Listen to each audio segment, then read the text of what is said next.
Welcome to the DraftKings running back analysis for Week 17. I'm Jason Gilbo, JGilbo11. With me is Russell Clay at Russell J Clay.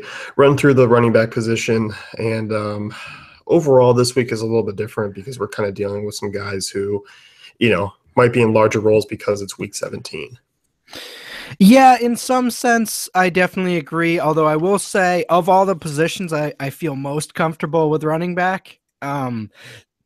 There is going to be some value that opens up later in the week. But overall, I think we have some guys that are in some decently solidified roles. I mean, Mike Tomlin came out today and said Le'Veon Bell definitely resting against the Browns. So all indications are we should be all in on DeAngelo Williams. You look at the Bilal Powells of the world, guys like that who have emerged over the last few weeks. I think those are going to be the guys we're really focusing on. But David Johnson's out there. There's quite a few ways to go, at running back. Yeah, I mean, David Johnson, LaShawn McCoy. I mean, those guys, while there's nothing to really play for, both in good spots. Both, yeah. I still think, despite Week 17, carry a pretty high floor. Yeah, and I think the one guy, based on last week's game, who I'm probably going to be avoiding for the most part is Ezekiel Elliott. I know the owner came out and said that, they're not going to limit his workload and he's going to try for the record. But based on what we saw last week, 13 touches, 12 carries, and he was extremely successful. They started pulling him when they weren't even up by that much. So I think that's something important to take into account with Dallas. Do I think he's going to not play? No, he's going to play, but how much can you really count on getting more than 15 carries from him? And if they throw, a Des Bryant pass to Jason Witten, how many potential rushing touchdown opportunities is he going to have?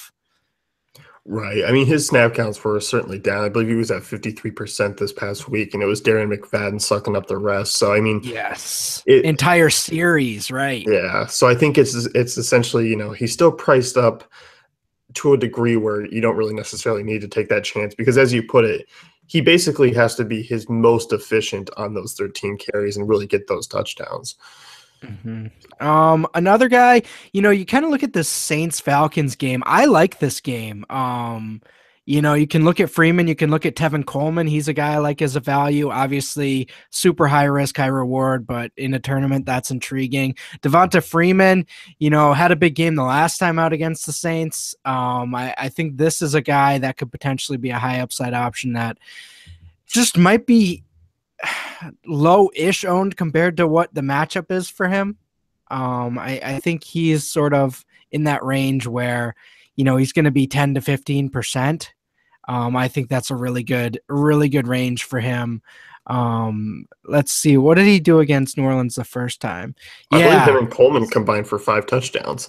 So on 14 carries, Freeman had 152 yards rushing, and he had 5 catches for 55 yards and a touchdown last time against the Saints. So, I mean, that's not a huge workload. That's 19 carries. I think he'll fall somewhere in between that 15 to 18 carry range. If that's the case, I think you're looking at him as a really high upside option.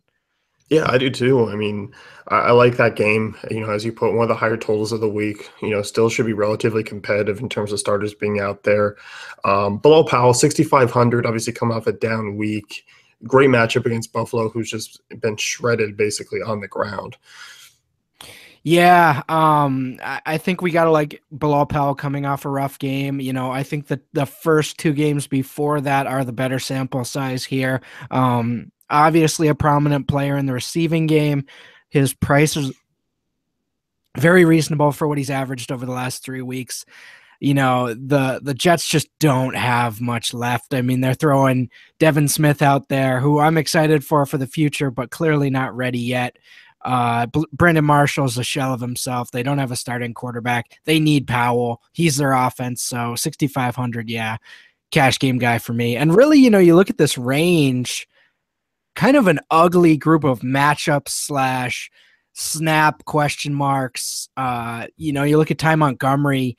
Obviously, the talent he's flashed is awesome, but, even Ty Montgomery truthers have to admit that Krista Michael is eating into his role.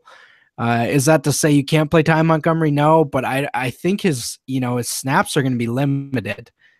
He's going to be a high upside play, kind of like Tevin Coleman, but for that upside, honestly.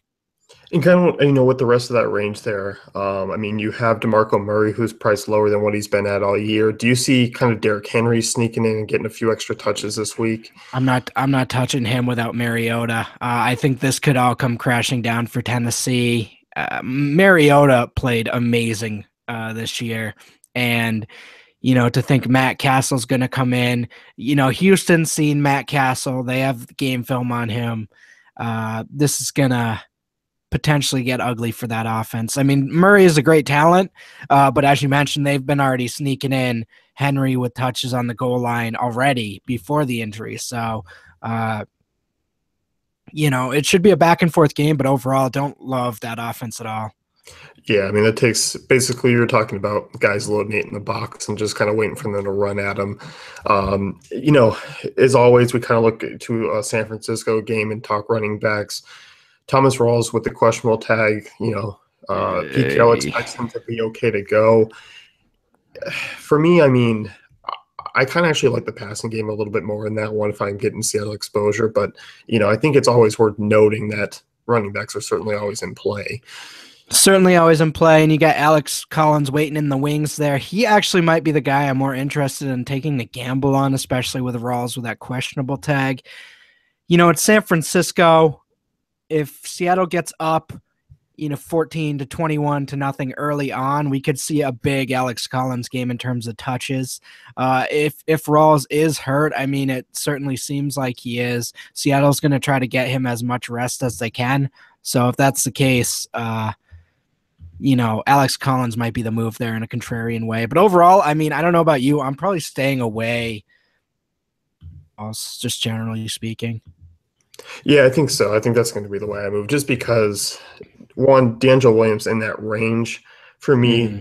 I mean, I like Mark Ingram this week. I think he's a good GPP play and a good swerve off of Williams. Not necessarily in on Blunt this week. I like the matchup, but I kind of can see one of those typical Bill Belichick workhorse backs where it's like 4 different backs, including a guy you never even knew was on the roster playing, And Blount's become an essential part to that offense this year. So I don't know how much they're going to want to use him in basically a game that, I mean, it does mean something, but it's not like do or die for them. They already have a bye. So I don't know. I don't know how much he's going to be used. As you mentioned, Mark Ingram, great tournament play there. DAngelo Williams, basically the nuts at 5,500 if he plays. Practiced fully, so he should be fine. And then you kind of get into this weird range of like, Gurley against the Cardinals, Ware questionable, Theo Riddick questionable, Lamar Miller questionable against Tennessee, Latavius Murray without Derek Carr, Carlos Hyde on IR. I mean, this is just a graveyard. I'm not doing Jonathan Stewart. I mean, you can have fun with that if you want. As I mentioned, Tevin Coleman I'm cool with, but I can't do Derrick Henry. No Jaquiz Rogers, no Jeremy Hill. Frank Gore is really the next guy in that group that I'd even look at, I mean, he had a solid week against him earlier this season. Has actually been kind of producing, not killer games, but, has been used quite a bit, has, got a couple catches out of the backfield, always going to be looked at in the red zone.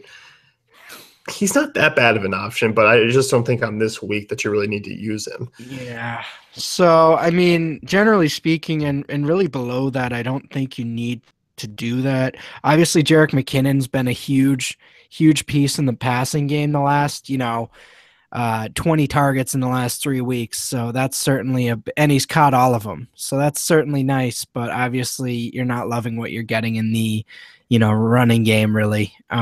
So kind of tough to fire away with him in terms of upside, but I really think with DAngelo there just kind of makes things really easy at running back. Yeah, I think so too. And I just think this is still a week where there's still a lot of cheap wide receivers to be looked at. And I think you can kind of go in and just kind of fit a DAngelo with a David Johnson or a LaShawn McCoy. Yeah, absolutely. So, any parting words here for week 17? Oh boy, let's get through this one, fellas and ladies. It is injury filled, and my buddy John Proctor was talking about on Twitter how like not only should we be looking for like injuries to offensive players arresting, the defensive players as well is something you should keep an eye on, in terms of matchups and stuff. So that's just the one other thing I'll say. Keep an eye on who teams are sitting. Yeah, I mean, you look at that, big run stopping nose tackle sitting out this week. That helps out the opposing running back. Same thing with corners. So yeah, definitely a good point there. That's going to wrap things up with the Week 17 running back analysis for DraftKings. If you want to head on over to DataFantasyCafe.com, you can check out Russell's article on his top running back picks for this week. Be sure to check out the rest of our Week 17 content.